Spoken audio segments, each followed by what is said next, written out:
నగరంలోని పాలిటెక్నిక్ గ్రౌండ్లో wellness hospital ఆధ్వర్యంలో నిర్వహిస్తున్న క్రికెట్ ఛాంపియన్షిప్ లెగ్ మ్యాచ్లో rural MLA doctor Bhupat Reddy పాల్గొని మ్యాచ్ను పరిశీలించారు. నిర్వాహకులను అభినందించారు.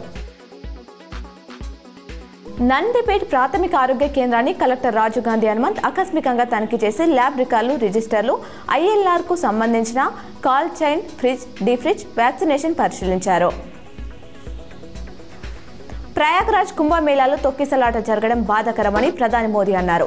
ఈ ఘటనలో తమ ప్రియమైన వారిని పోగొట్టుకున్న వారి కుటుంబాలకు సానుభూతి ప్రకటించారు. గాయపడ్డ వారు త్వరగా కోలుకోవాలని ఆకాంక్షించారు. బాధితులను అన్ని రకాలుగా ఆదుకునేందుకు స్థానిక పాలక బృందం పనిచేస్తుందని తెలిపారు. బంగారం ధరలు ఇవాళ పెరిగాయి. హైదరాబాద్ బులియన్ మార్కెట్లో 24 క్యారెట్ల 10 గ్రాముల పసిడి ధర ₹920 పెరిగి ₹82,850కి చేరింది. 22 క్యారెట్ల 10 గ్రాముల గోల్డ్ రేటు ₹850కి పెరిగి ₹75,950గా నమోదైంది. అటు కేజీ వెండి ధర ₹1,04,000గా ఉంది. తెలుగు రాష్ట్రాల్లోనే మిగతా ప్రాంతాల్లోనూ ఇవే ధరలున్నాయి. మౌని అమావాస్య రోజు త్రివేణి సంగమంలో పుణ్య స్నానం ఆచరిస్తే ఎన్నో జన్మల పుణ్యం లభిస్తుందని భక్తుల విశ్వాసం. ఈ నేపథ్యంలో ఇవాళ కుంభమేళాలోనే కాకుండా దేశవ్యాప్తంగా నది స్నానానికి భక్తులు తరలి వెళ్తున్నారు. తెలుగు రాష్ట్రాలతో పాటు ఇతర రాష్ట్రాల్లో నదుల్లో స్నానాలు చేస్తున్నారు.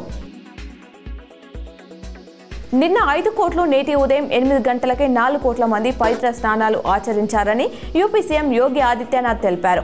మౌని అమావాస్య రోజు త్రివేణి సంగమం వద్ద స్నానం చేయడం పుణ్యప్రదం కావడంతో భక్తులు అధిక సంఖ్యలో వచ్చారని పేర్కొన్నారు. వృద్ధులు, పిల్లలు, ఆరోగ్య సమస్యలు ఉన్నవారు గంగా ఘాట్లలో స్నానాలు చేయాలని సూచించారు.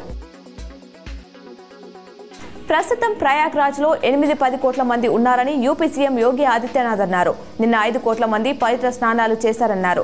రాత్రి మౌని అమావాస్య గడియలు రాగానే భక్తులు ఒక్కసారిగా బార్కెట్ల ముందుకు వచ్చారని తెలిపారు. తొక్కిసలాట జరగగానే అధికారులు వెంటనే స్పందించి సహాయ చర్యలు చేపట్టారని వెల్లడించారు. మహాకుంభమేళాలో జరిగిన తొక్కిసలాటలో 20 మంది మరణించినట్టు తెలుస్తోంది. 100 మంది భక్తులు గాయపడ్డారు. వారికి మేళ సమీపంలో ఏర్పాటు చేసిన తాత్కాలిక వైద్య శిబిరాల్లో చికిత్స అందిస్తున్నారు. ఘటనపై అత్యవసర సమీక్ష నిర్వహించిన సీఎం యోగి ఆదిత్యనాథ్ యుద్ధ ప్రాతిపదికన సహాయక చర్యలు చేపట్టాలని అధికారులను ఆదేశించారు.